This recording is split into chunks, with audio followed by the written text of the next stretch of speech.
ये एक interesting question है। एसएचएम की जो इक्वेशन होती है सिर्फ उसी पे बेस्ड ये क्वेश्चन है। ठीक है, तो अगर इसका डिटेल आपको जानना होगा तो मैं एक और लिंक दे दूंगा इसके लेक्चर का भी आपको। देखते हैं पहले इसमें क्या क्या पूछा गया है। इसमें बोला गया है कि भाई अगर आपको एक्स नॉट और पी नॉट पता चल जाए, इनिशियल मोमेंटम, इनिशियल पोजीशन, और ओमेगा भी पता है, गिवन एंगुलर मोमेंटम ओमेगा, तो आप किसी भी मोमेंट पे इसका पोजीशन निकाल सकते हो एंड मोमेंटम निकाल सकते हो और वेलोसिटी, एक्सेलरेशन सब निकाल सकते हो। तो हम लोग देखते हैं कि पोजीशन और वेलोसिटी कुछ भी निकालने के लिए मुझे चाहिए क्या। फॉर्मूला है suppose a sine omega t plus phi, omega t plus phi. अब यहीं से टी इक्वल टू 0 पुट करके मुझे मिलता है कि फाई जो होता है वो होता है sine inverse x naught by a. ठीक है, तो अगर किसी को ये फॉर्मूला याद नहीं होता है तो क्या आता है, देखो ना ध्यान से, यहीं पे टी की वैल्यू 0 पुट कर दो तो ये जो x मिला वो एक्स नॉट है और ये a है, डिवाइड होके एक्स नॉट बाई ए आया, ये हो गया है 0, तो ये साइन फाई की वैल्यू है। तो अब साइन इनवर्स जब लोगे तो ये फॉर्मूला मिलता है मुझे, इनिशियल फेज़ जिसको बोलते हैं।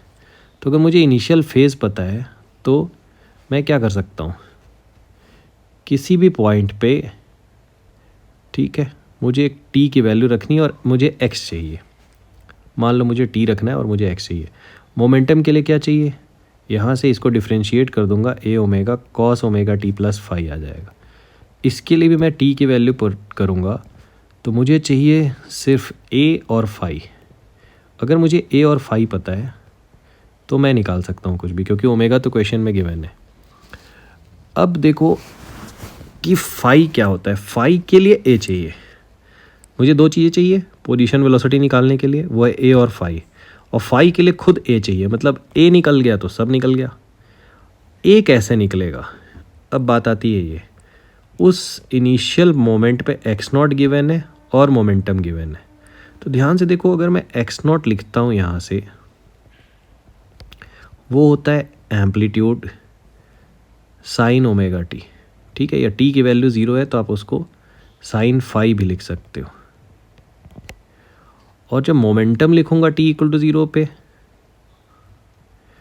तो यहाँ से वेलोसिटी भी निकल जाएगी। मोमेंटम अगर पता है तो उसको मास से डिवाइड करके मुझे क्या मिल जाएगा, वेलोसिटी टी इक्वल टू 0 पे, और वो होगा ए कॉस फाई के इक्वल। बस मुझे मास से डिवाइड करना है। नाउ ये हो गया एक्स और ये हो गई वेलोसिटी।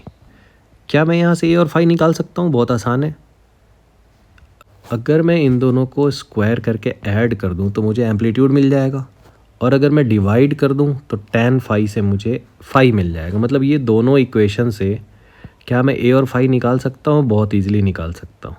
तो अगर मैं ए और फाई निकाल सकता हूँ तो मैं किसी भी मोमेंट पे आगे बस टाइम की वैल्यू पुट करते जाऊँगा, मुझे एक्स मिलेगा, मुझे वी मिलेगा।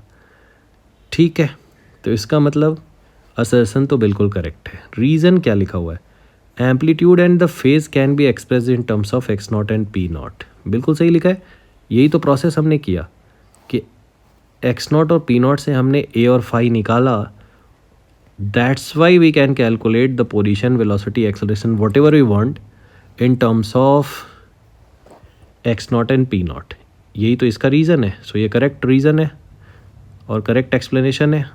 इसका मतलब fourth is the answer. Fourth में आगे लिखा हुआ है it is the correct explanation.